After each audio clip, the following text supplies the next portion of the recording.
Awesome. I'm Ashley Segura, and this is SEO in 2025.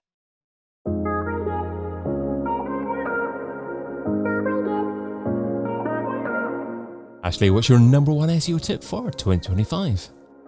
My number one tip is to start focusing on quantity and not so much quality when it comes to content.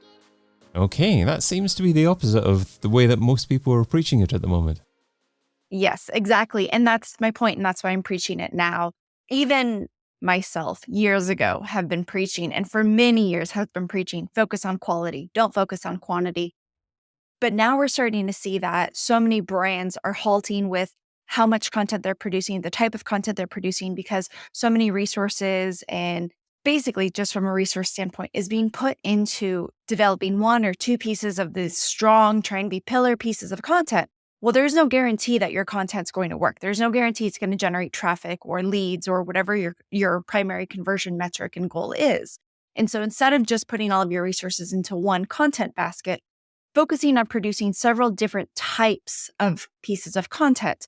That's where the quantity comes into play.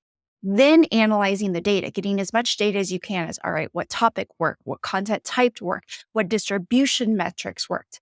That's when you can then confidently be like, now I can put all of my eggs in this one basket because now I know that this type of topic gave me the most conversions, this type of content medium hit the goals that I wanted. And these kinds of distribution methods got it in front of the most users. I love that advice because it's not preconceiving what type of content works best, because what works best historically doesn't necessarily work best today and will work best in the future, because we've been through so many changes in terms of content types, from blog posts to getting started with maybe audio or video and longer form content and infographics, and now we're on to the kind of short form video, but it's not necessarily resonating with people, and maybe you need something different from the crowd to stand out. I mean, do you find that's the case, that if you're actually doing something that's most people aren't doing, then people are more likely to engage with it? Yes, of course. And you don't know that until you try it. And so often brands are taking so long to produce just one piece of content because it has to be absolutely perfect. And we're finding that, those non-perfect videos, those non-perfectly crafted pieces of blog posts are actually doing a lot better. It's giving more of that human aspect. You're getting content out there faster, and you're able to see what's actually resonating and what's not resonating a whole lot quicker. So you can pivot your content strategy and dive into what's really working. Is it really possible, though, to be strategic and plan the creation of imperfect videos? Or is that just something that happens naturally off the cuff and you can't really plan that? Yeah, no, that's definitely something that you can plan. I was actually just interviewing someone on my podcast the other day who described a scenario to where they did a video for TikTok, and it was someone on the team just recording on their phone a page on their website. And it was just through the cell phone, and it was a cell phone of the cell phone, like this meta version of a video that was being created. And they got like 20,000 impressions. And that was the most impressions they'd ever gotten from a piece of content on TikTok. So it allowed them to test a brand new network for them, which was TikTok. And they were also able to get a bunch of traffic to their website from that. If they had gone through a production crew and spent weeks developing the script and the storyline, they wouldn't have been able to find out so quickly that, hey, our audience is on TikTok. We can get traffic from TikTok, and we don't need a huge budget to create content for it. Do you think it's important to mix up the content styles on the same platform? Because I'm subscribed to some YouTube channels, and then maybe sometimes when a creator actually just creates a short-term video that's obviously short-form video that's obviously just on their own smartphone and not to a decent microphone, big production, I'll sometimes be more likely to click on it and see what they've got to say. Maybe it's a quick important update. So should people mix up the styles of content that they're making? Yes, but in a testing phase. That's not something that you're going to want to do for years. And it is something that you're going to need to do frequently, because how users engage with content, the kind of content that we like, even as individuals, that changes on a regular basis. I can now go to YouTube, and if the video is not in 4K, I'm out. And that's my own user preference. And so the brands that I'm watching know, okay, at the very least, the video quality needs to be decent in order to keep Ashley's attention and have her watch the full video. Wow. Okay. High quality monitors. You're on. But I'm For sure me personally. there's a greater percentage of users like that. I mean, I remember designing web pages best part of 20 years ago, and the resolution I think was about 600 pixels wide or something like that. And Yeah. you used to go into analytics packages and see through the months, people actually change their monitor resolution, and Mhm. you try to actually design your web pages based upon what the majority of your users were doing. Now, of course, there's responsive design, so it's not quite so much of an issue to have to do that. But in terms of deciding upon the content that you're going to test, I know you want to create as much as possible, but that's almost limitless. So how do you know Mhm. what to test to begin with? Yeah, that's a fantastic question.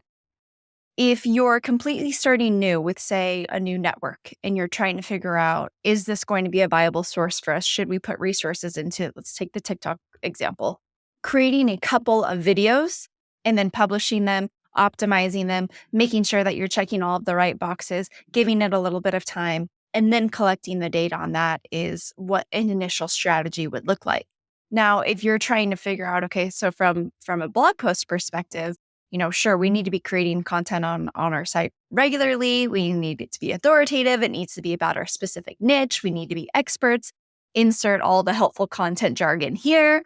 And in order to do that, that's really where scale comes in. But you're not just going to throw things in the wall and hope they stick. You still need to actually brainstorm topics and have a topical strategy to make sure, all right, here's your primary topic, here's your pillar piece of content. What are 10 to 15 other pieces that we can create that really support that idea while also showcasing the brand as an expert in this? And that's when you're going to see in those 10 to 15 pieces, okay, two of them really stuck and really gave us a lot of traffic. So this is the kind of information people wanted to know more about. Whereas the others, they're just supporting pieces. Doesn't mean you need to delete them, but it does give you an idea of direction. Okay, now moving into the next pillar piece of content. Now I know this is the kind of info that they're looking for. And when you talk about collecting data, what software do you use for that, and what metrics are you looking for? Analytics. So going into Search Console, going into GA4, you're looking at how much time people are spending on page. Where are they going after that? I'm always trying to figure out the user journey of, all right, what was the referral source? Where did they come from when they landed on that piece of content? How long were they there? What internal links did they click on? And what pages did they go to next? Like, what was their entire path? And that really helps me understand as a marketer where I could have missed the mark. And if they didn't spend that much time on it, if they didn't go to any other pages and they just bounce back after that, then okay, I didn't address what they really needed and I didn't give them a reason to stay with the brand. So how long is this test process for, and how do you know you've actually found a winner? That's a great question. And it's not a answer that I could give you without saying it depends, because it really does depend on how much traffic a brand is getting, how much traffic that specific website's getting on a regular basis. If you're getting 100,000 page views a month, then you're going to be able to collect data a lot faster. A very small brand who's stretching for like 1,000 to 2,000 page views a month, it may take a few months before you have enough views on the content to be able to say, yeah, this was a successful piece of content, or no, we need to pivot with this strategy.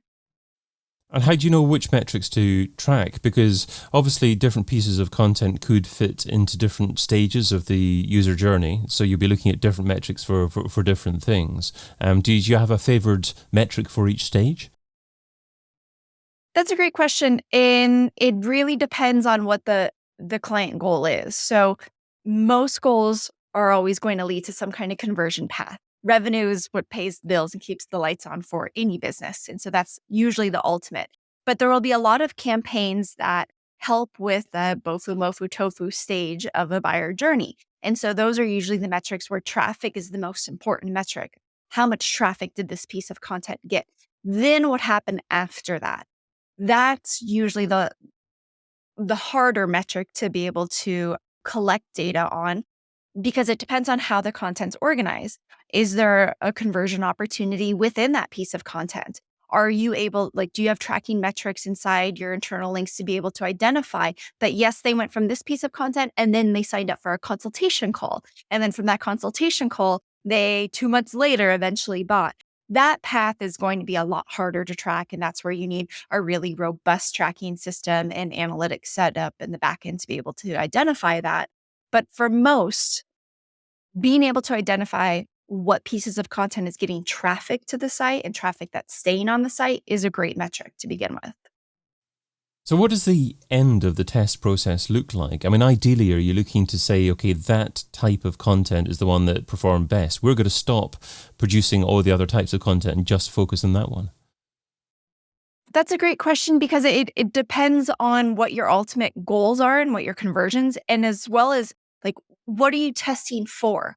Or if you're testing a new distribution method, a new network, then you need to continuously test that because trends change on a very regular basis. So you're going to constantly be throwing things at the wall and seeing what's going to stick. And that may change from a month to month basis. So it really depends on the platform, the network that you're producing new content on. Got you. Okay. Are you seeing any trends in terms of content production happening in-house or being outsourced a little bit more? More agencies doing that for clients? It's a really strange mix right now because of AI. So a lot of in-house brands are leaning towards AI and still having like a head of marketing to manage AI mass production of content, and then falling on their faces with this terrible content that's getting no traffic, that isn't helpful, that no one wants to actually engage with.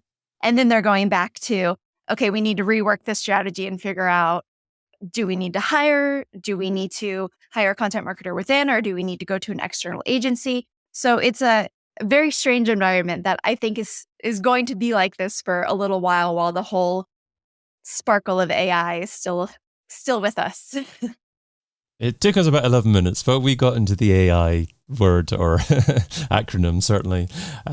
Is it important, essential nowadays to include the use of AI in mass content? Because obviously you're advocating producing a lot of content. Yes, 100%. And I recommend using it from a work production standpoint. How can you use AI to speed up your systems? Because we are talking about doing a lot of work. Producing one piece of content is a lot of resource, no matter whether you have a team of 50 or a team of one. It's going to be a lot of resources. And so you can use AI to really streamline the project management aspect of it, to really help with topic ideation, to really make sure that, okay, is this going to be a good FAQ section? Like, have I really addressed all of the questions that people could be asking? You can use AI to help streamline a lot of those processes and speed that section up. Do you have a preferred way to produce many pieces of content from just a single piece? I mean, obviously my preferred way is to have a conversation with someone on video and use that as an audio podcast and split it down and have different questions in there that you can perhaps actually use as social media posts and perhaps create blog posts from that. But maybe there's a better way to do it. Do you have a preferred way? Yes, I have two. So I have a podcast as well, and that creates video content, audio content, blog content, social media content, short form video content from one episode. As you well know, the amount of content that comes from doing something like this is immense, while strategically also placing you and your brand in a thought leadership space and getting a lot of viewership through there. Another way to do this is to take any kind of contact form content that you get from your website or from your client's website, any questions that people are asking or submitting in there, any feedback that they're submitting in there. I like to take that, throw it into ChatGPT and be like, hey, how can I create a topic out of this one question? And that's what will dictate a lot of our future content strategy, creating sales enablement content around that one contact form, that one piece of content can then create, all right, we need to create a walkthrough video to address this question. From that walkthrough video, we need to create short form content. We need to do screen grabs and images from this. And the list can go on really addressing a single question from a customer or a potential customer. If an SEO is struggling for time, what should they stop doing right now so they can spend more time focusing on content at scale in 2025? That is a fantastic question, and one that I will preach and I'm still trying to practice. You do not have to be perfect. Your content does not have to be perfect. It needs to be really good. It needs to be polished. It needs to be helpful. It needs to be well thought out, but it does not have to be absolutely perfect. I don't think I've ever seen 100% perfect piece of content in my 14-year marketing career produced by any company. There's a lot of really great pieces of content, but nothing is perfect. And you're going to have negative and positive sentiments no matter what. So get the content out there sooner than later so you can at the very least start collecting data.